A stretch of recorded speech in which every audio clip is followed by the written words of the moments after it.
Welcome to scholastic classes. So आज जो topic हम इस वीडियो में करने वाले हैं that is polynomials.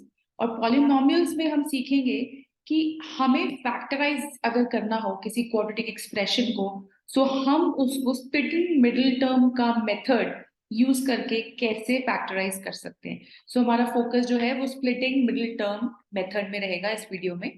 This video is useful for class 9 students also and class 8 student also, right. So सबसे पहले हम देखते हैं कि जब हम क्वाड्रेटिक एक्सप्रेशन की बात करते हैं तो उसका जनरल फॉर्म क्या होता है। जनरल फॉर्म जैसे कि आप जानते हैं that is ax square plus bx plus c। सो ये एक जनरल स्टैंडर्ड फॉर्म है क्वाड्रेटिक एक्सप्रेशन। दैट मीन्स जो हाईएस्ट पावर रहती है क्वाड्रेटिक एक्सप्रेशन में that is the power is 2। सो यहाँ पे हम एक एग्जाम्पल लेके समझते हैं कि हम स्प्लिटिंग मिडिल टर्म मेथड कैसे यूज करेंगे। So let's take this first example, which is x square plus 9x plus 18. अब यहाँ पे देखिए हमारे पास a is here। अगर हम जनरल स्टैंडर्ड फॉर्म देखते हैं that is nothing but the coefficient of x square, right? और c जो है वो हमारी कांस्टेंट टर्म है। सो अगर हम इस एक्सप्रेशन में देखें जो एग्जाम्पल हम कर रहे हैं इसमें x स्क्वायर का कोफिशिएंट जो है that is 1। सो मैं a को लिख रही हूँ 1 and here what is c is 18। So now what is the first step? First step होगा कि हमने 1 और 18 को मल्टीप्लाई किया, so we get 18 here, right? Now the second step is कि हमें middle term, what is the middle term here? 9x is the middle term। इसको इस तरीके से स्प्लिट करना है कि हमें सम या डिफरेंस जो है वो 9 मिले। तो पहले हम 18 के फैक्टर्स बनाएंगे। So let's see what are the factors of 18. So factors of 18 अगर आप बनाएंगे so 9 into 2 will give you 18. 18 times 1 is 18, 6 times 3 is 18, right? So अब हमें देखना है कि इनमें से कौन सा कॉम्बिनेशन हमें यूज करना है जिससे कि या तो सम या फिर डिफरेंस हमें 9x मिले। सो लेट्स सी 2 और 9 ये कॉम्बिनेशन हमें 9x नहीं देता।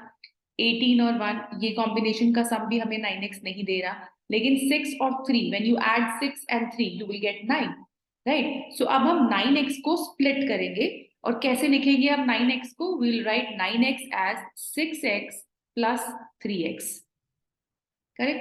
So आइए देखते हैं what will be the next step here.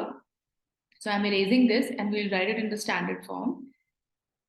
Okay, so x square को पहले हम ऐसे ही रहने देते हैं। अब हम 9x को स्प्लिट कर रहे हैं as 6x plus 3x plus 18. Let's keep it as it is.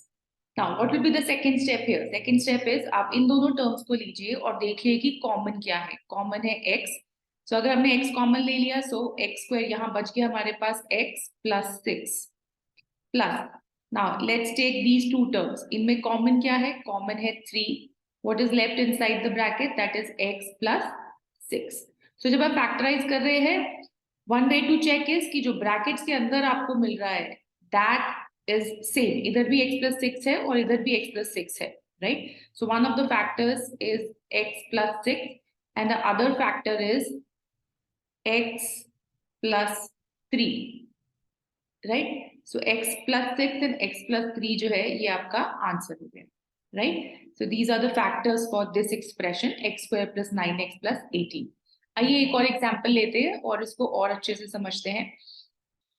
Now let's take another example, 6x square plus 7x minus 3। Now again, we'll repeat the same steps जो हमने previous question में किए थे।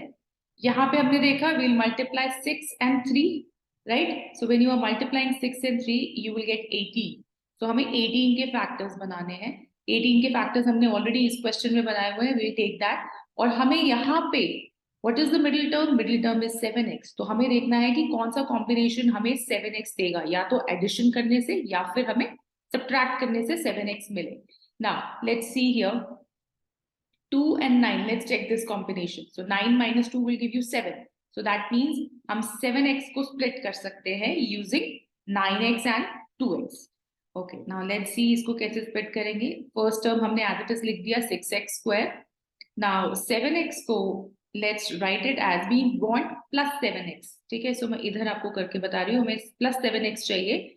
सो हम 9x minus 2x लिख सकते हैं, right? So let's write it plus 9x minus 2x -3. Okay, now let's take first two terms again. यहाँ पे हमने कॉमन क्या लिया है? x कॉमन हो गया. दूसरी चीज हम क्या कॉमन ले सकते हैं? We can take 3 common. Now what is left inside the brackets then? So 2x यहाँ पे आपके पास बच जाएगा प्लस 3 माइनस, अब हम इन दोनों को देखेंगे, कॉमन क्या लेंगे? 1. what is left inside the bracket? 2x, and minus will become plus. So this is 2x plus 3. That means अब हमारे पास एक फैक्टर हो गया 2x plus 3 और दूसरा फैक्टर जो हो गया that is 3x minus 1. I hope this is clear. So इसमें हमने दो एग्जाम्पल ली है और हमने ये देखा है कि हम स्प्लिटिंग मिडिल टर्म मेथड को यूज करके कैसे फैक्टराइज कर सकते हैं किसी भी क्वाड्रेटिक एक्सप्रेशन को.